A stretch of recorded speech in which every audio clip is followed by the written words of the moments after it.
Welcome to my video. Today we're going to go over the newest patch for Predecessor, the first patch of 2023, and the release of the second hero, Revenant. They go over some balance changes, some UI changes, matchmaking changes. There's a little bit of everything in this patch, so it's going to be a long one. I actually left out all of the item changes because it's already a 30-minute long video and there was still a bunch of that. So if you want to check out the item pages, I'm going to leave a link to a link in the description to the patch notes, so you can go ahead and check them out for yourself if you want to. Other than that, make sure you hit the subscribe button so you can hit the bell and make sure you see my video Revenant I'm going to be posting this week, along with possibly a video of some Kalari footage and maybe some Fang Mao. We'll see.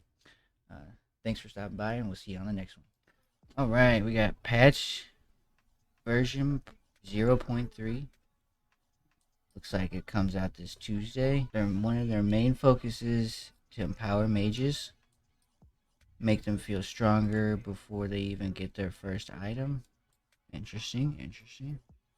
Without changing the late game power. Okay, I was gonna say, because they're already pretty strong, but yeah, early game they don't really kind of do much. That's what makes Countess strong right now in the early game, is because her ult just clears. They got 2 new post-match screens. Alright, and some weekly leaderboards. Okay, the post-match screens are huge because it just kind of goes to a scoreboard and then just closes. You don't even get to talk to your team or say GG or nothing. So, new post screens, that should be nice. Here we go, working on adding our AI game mode.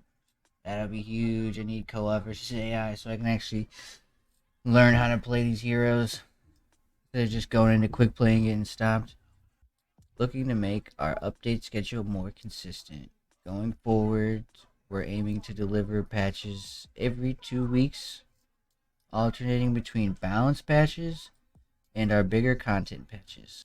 Okay, so every 4 weeks there's going to be new content patches, and then in between those is balance patches. Alright. This cadence might change, but for now, our goal is to ensure a steady workflow of content. Alright. Oh, I'm excited. This is the second hero added to the game, I think. Countess was the first. And honestly, she wasn't too game-breaking, so they're not putting people in completely busted. They're actually looking like they're balancing them a little bit before they put them in. Alright, so we got Revenant, his passive Bounty Hunter. Revenant starts with a rank in Hellfire rounds. He does not shoot faster with attack speed, but does gain 5% plus 1.5% per level, plus 0.1% per 1% critical strike chance, increased total physical power. When Revenant kills an enemy hero, he will gain 50 plus 25 per bounty stack. Additional gold. Wow, that was a lot of numbers, but essentially what it sounds like this means is he doesn't need attack speed. His attack speed will never change. It's always the same. But because of that, he gets a physical power buff of 5%, leading all the way up to 27% physical power buff. Alright. Plus the additional 5. So 32% additional power just from his passive. And then if you go 100% critical strike chance to get another 10% to bump it up to 42% physical power buff. That's going to be insane. His damage is going to be crazy. He's going to be slow hitting, but he's going to be hitting like a truck. Alright, getting into his active abilities now. We got his primary ability, Obliterate. It's on a 12 to 8 second cooldown. Costs 70 mana. He unleashes 10 ethereal missiles that home in and hit random targets within a wide cone, dealing 60, 85, 110, 135, 160, plus a 50% bonus physical power, plus 75% magical power. That's interesting. So he's going to be dealing physical damage and magical damage. Primary ability. Okay. Oh, and then if you single somebody out with this and it does the additional 15% damage, like, is that stacking? Because if there's 10, you could do an additional 150% damage to this person. Turns it up to 240, and then you got plus his bonus physical power, which is already boosted from his passive. Wow. And then, wow. Okay, here we go. The second ability, Scar. It's on a 20 to 16 second cooldown, costs 60 to 80 mana. And its effect is it launches a dark projectile that marks the first enemy target it hits, dealing 10, 25, 40, 55, 70, plus 50% bonus physical power, physical damage, and applying a scar that lasts for 5 seconds.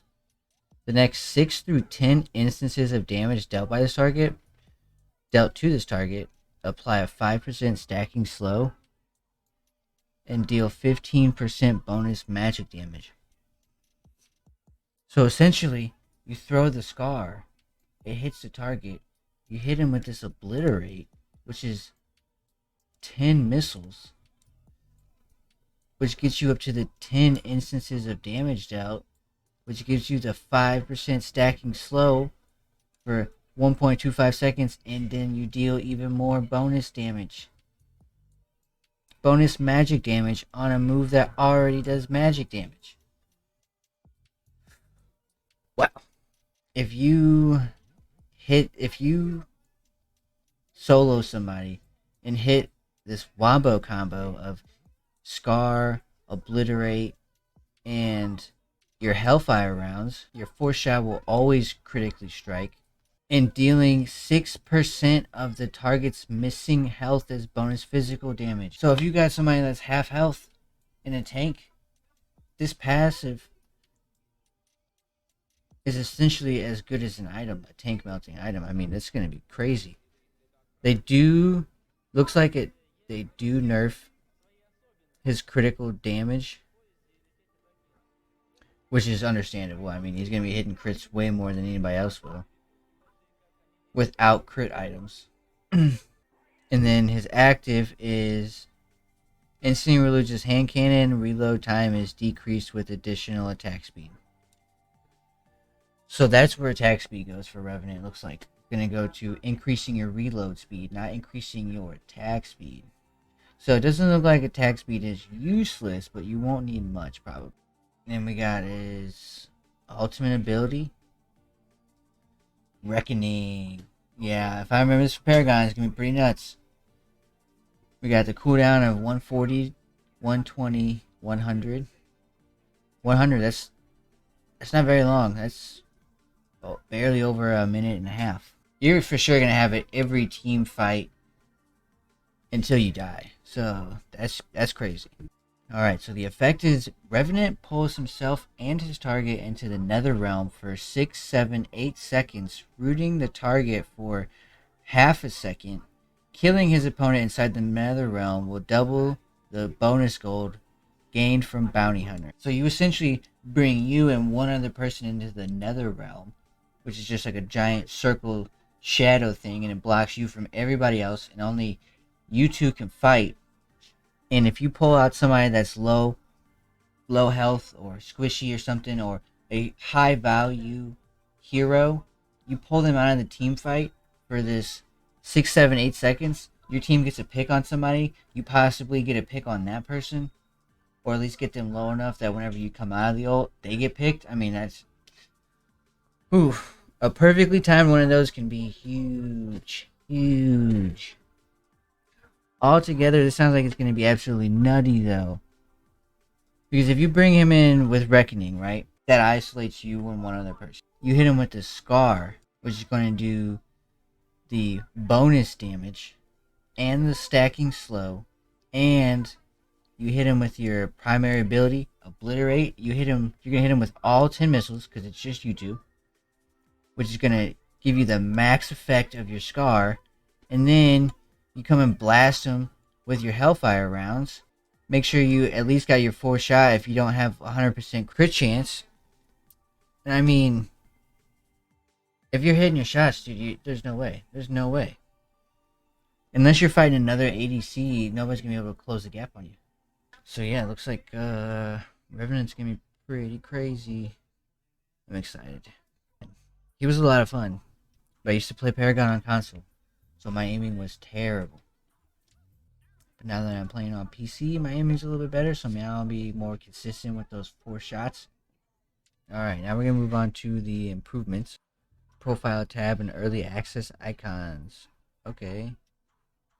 Okay, we're gonna get avatars and stuff for being early access, I guess. Okay, they're gonna add the profile tab, which is gonna start your collection of icons, borders, titles, background. Oh, we can get a different background. Alright, that'd be interesting. It even says you might even spot a sneak peek at some profile related customization features that are coming in future updates, like I just pointed out. That's cool. Alright. Creep score bounties. This patch will be introducing creep score bounties. These are designed to remove situations where teams are not rewarded enough gold when killing an enemy hero from a significant deficit. This is normally because the enemy heroes have gained a significant amount of creep score relative to your team's average. Yeah, so if they're clearing more waves than you, I mean, there's just no way to get gold back because they've already farmed all of the gold. So, before we only accounted for a hero's kill streak in the bounty system, now these enemy heroes will also increase the same bounty through the amount of creep score they have relative to your team. This will allow us to reward players that are significantly behind in economy from multiple sources to come back into the game through enemy misplays. There we go. That's to help with the snowballing effect. So if they are just farming all of the resources, you can't catch up because there's nothing left to farm. But now you have an increased bounty on not just the one player that's 24 and 5, but even these players like somebody like Feng Mao or Crunch who's in the off lane who's just been absolutely devastating your off lane and taking all the farm. Yep, that should be huge. But then like even people like mid lane who's just been knocking out creeps, or jungle who's been knocking out creeps, not necessarily getting many picks. I shouldn't say picks, but not having a kill streak to collect your bounty off of. It'll be nice that you actually have something to come back from. There's been plenty of matches where you just snowballed and you're like, nothing I can do. Surrender. Weekly leaderboards. Each week we'll be sharing a leaderboard showcasing the top 100 players. Initially, this will be shared on social media. As we develop the feature, we plan to integrate it directly into the game so that players can easily compare their rankings with others. To qualify for the leaderboard, players must complete a minimum of 10 games per week. Okay, so what are they going to base it off of, I wonder? I mean, are they going to base it off of specific roles, heroes, players? I guess that'll be interesting to see. See how they tweak it over time. They're adding an end of match survey. Okay, that's pretty big. So it looks like they're going to ask us, please rate your enjoyment. Standard. Please rate the fairness of the matchmaking in the last match. Okay, that's big because there's been plenty of matches where there's one or two people either that don't know what they're doing or know what they're doing way more than anybody else, and it just turns it into a complete unfair 3v5, 4v5, you know. So here we go, matchmaking improvements. That's good, that's good. Alright. Okay, so the combination of this should help the scores on this a little bit. Also introduces one of our first improvements to our matchmaking system, the party modifier. Now when queuing up in a group, the MMR of everyone in the party will be inflated based on the size of the party to compensate for the increased coordination and resulting win chance. Obviously, they're correct when they say increased coordination and resulting win chance. I mean, when you're playing with randos and you don't have any kind of voice comms, you're like not even allowed voice comms, yeah. Versus people that are playing on Discord, you don't stand a chance. Like, I mean, just take last week for example. There was plenty of times where I'm playing with my friend, and he's getting chased down, and he's communicating with me, and we're meeting up in the spot, and we're pinching somebody off in a corner and getting a pick on somebody. I mean, like, you're not doing that as effortlessly with a rando. So it does make sense why they're making these changes. It just depends on, you know, how much they matchmaking bugs. Fixed a bug where players would gain or lose large amounts of MMR after a match when the server failed to return the player's MMR. So it was unintentionally swaying people's MMR up or down in huge ways because it didn't actually know what their MMR was. That's interesting. Where you could join a queue and incorrectly enter the wrong matchmaking bracket. Oh, so you're just in a queue. Queue does what queue does and just groups up everybody, and sometimes for the sake of matchmaking, those couple of random people get thrown into the mess. So nice to see they're trying to eliminate that as much as possible. I mean, it's gonna happen though. For quick matchmaking. I personally don't mind waiting a little bit extra. If I have to wait 2 or 3 minutes for a match, that's really no big deal to me, as long as the match is fair. And I don't mean like fair as in everybody's the exact same level, but I just mean like if we're gonna go off like a rank system, silvers and platinums obviously don't need to be in the same match, but if they are, sprinkled in between a team of golds is different than a platinum versus a silver team. You know what I'm saying? So really depends on how much the mix goes. And honestly, it just depends on how good the people get at the game. Okay, so they're gonna improve the penalty system. I wouldn't know anything about this. I don't quit games, so I wouldn't even know what the penalties are. Also, in this patch, we're making improvements to our penalty systems. First, we're separating auto banning for dodging a queue and going AFK in game, allowing us to be harsher with the scaling bans for players that go AFK in game. Okay, so that's huge. So you would get auto banned for 1 minute if you don't agree to ready up whenever you are trying to find a match. Before, it used to count that and being AFK in the game as the same thing. Now that's not good. That's not good. So this is a huge improvement to the penalty system. Because honestly, dodge queue penalties, they shouldn't be that severe. I mean, stacked up for sure, for sure. Like once you get down past your third dodge queue, I mean, in a week, what are you? Are you even paying attention? What are you doing? But if you see to get to the fourth penalty in a dodge queue, it's the same as just your second AFK now. So that's huge. So one AFK penalty, 5 minutes. That's not terrible. Everybody gets one. That's fine. But your second one, 30 minutes. That's pretty big. That's pretty big. And these penalties make you sit in the game with the game open. At least that's how some of them are. Like I said, I don't know how predecessor is, but if that is true, then that makes these 30 minutes penalty even that much more brutal. So this is huge. Lots of this. I mean, it is a MOBA, but ugh. Combating toxicity and improving chat quality is something incredibly important to us.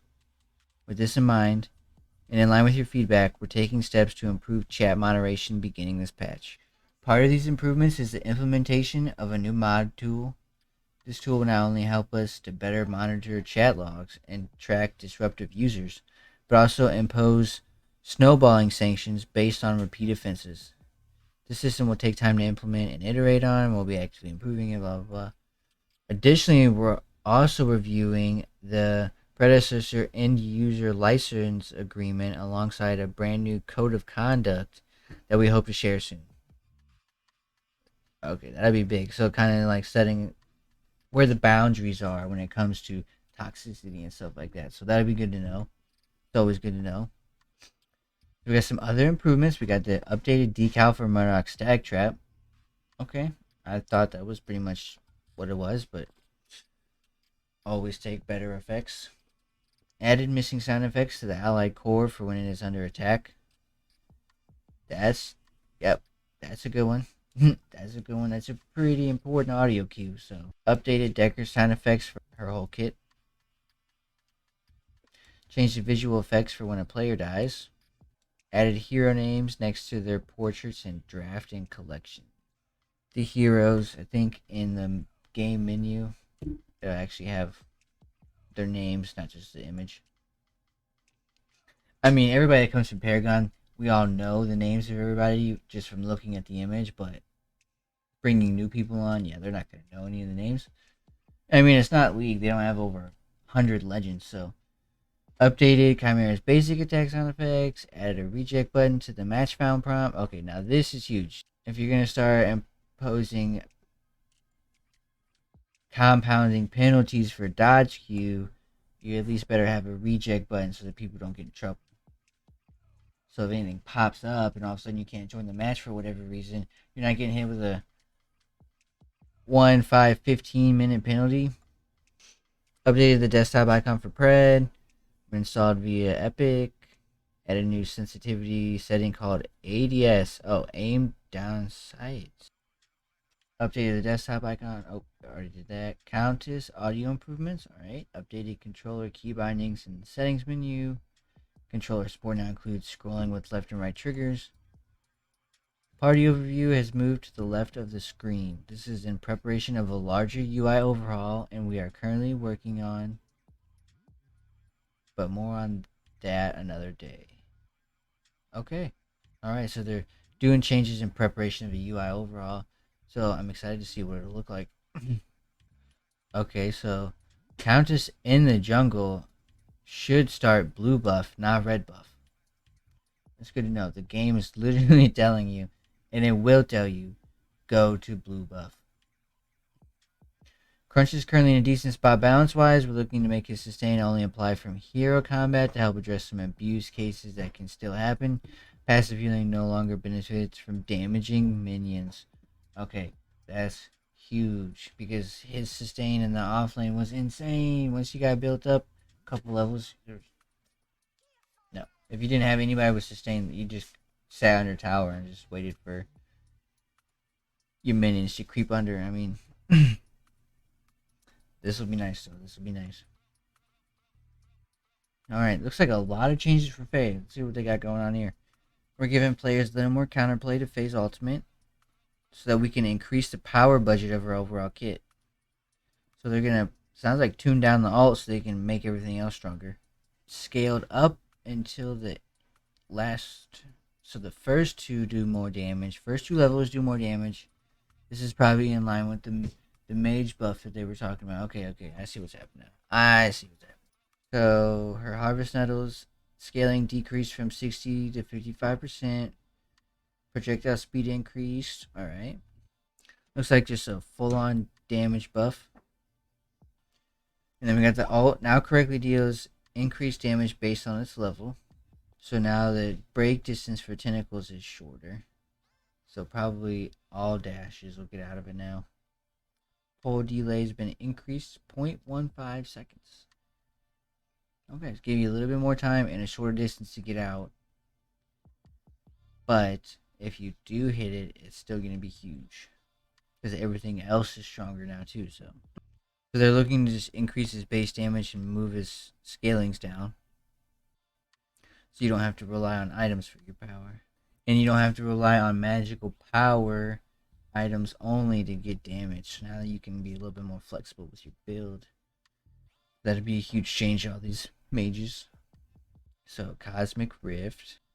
Its base damage is increased. Looks like all around.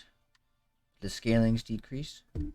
Scaling is decreased on his Void Breach, which I'm pretty sure is like his sideways one, and then Cosmic Rift is the downward one. Cooldown decreased. Okay.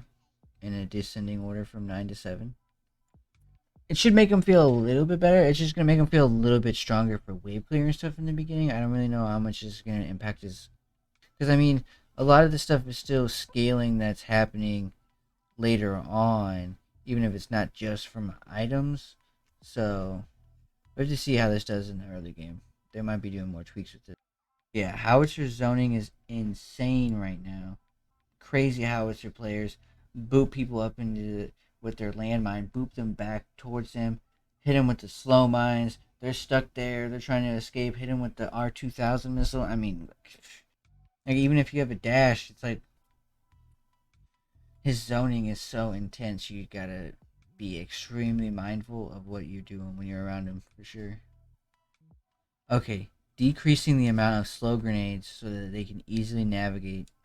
That's huge. It's pretty much like if you place them, you're just in them. There's no way around it. Like so, it sounds like R2000 should shoot faster by zero point 0.2 seconds.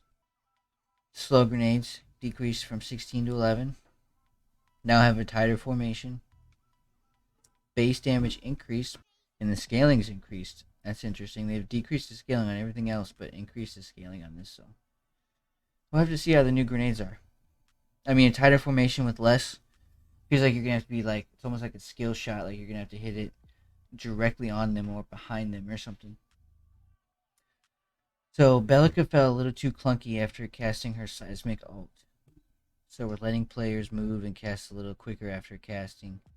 It does make sense because whenever she's doing the seismic ult, she's like stuck in the ground for a second. So it's like while you're waiting for it to hit them and knock them up, you could be placing another ability and repositioning, waiting for them to come back down from the knock up. So this will be huge. Doesn't look like they really changed anything else. So that's interesting. They must feel that Belka's in a pretty good spot, and I mean, honestly, she is. When they get done with this, fixing this recovery, she should be solid. I mean, she's already very strong, so this should be a solid buff. Sounds like they're gonna try and do this update broken up into two parts from here on out. Like they're gonna do all of this stuff, balance changes. All of this is gonna come in between stuff like this. The UI overhaul, the matchmaking system, the new heroes.